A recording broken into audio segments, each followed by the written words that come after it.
Agar siz turib yegan bo'lsangiz, chayon chaqqan taqdirda ham bundagi antioksidan sizni tomirlaringizda yurayotgan zaharni kesishga qobiliyatiga ega. Turib shu darajada foydaliki, bu ona sutini ko'paytiradi. Agar homilador bo'lsangiz, homilani tushiradi. Agar erkak kishi zaif bo'lsa, erkaklikni oshiradi. Bundagi yellantiruvchi, tarkibidagi yellantiruvchi modda ereksiyani yaxshilaydi. Turibni Ibn Sino aytadilarki, xomidan ko'ra buni qaynatilgani yo'q parlangani, pishirilgani afzal deganlar. Endi ko'pchiligimiz eski ota-bobolarimiz davriga qaytadigan bo'lsak, o'sha paytlarda turibni to'g'rab turib, tuzli suvga 15-20 minutga solib qo'yilardi va yeyilardi. Nima uchun qilinadi?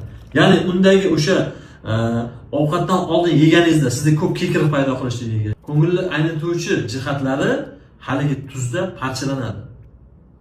O'shandan keyin yesangiz, bu ovqatni hazm qiladi. Ovqat hazmida juda yaxshi ish beradi va tanadagi yetilmagan xiltlarni yaxshi yetiltiradi. Bitta zarari shu xomligida yeyilsa, me'daga zarar deydigan. Qolgan hamma foyda taraflari kitoblarda kelgan.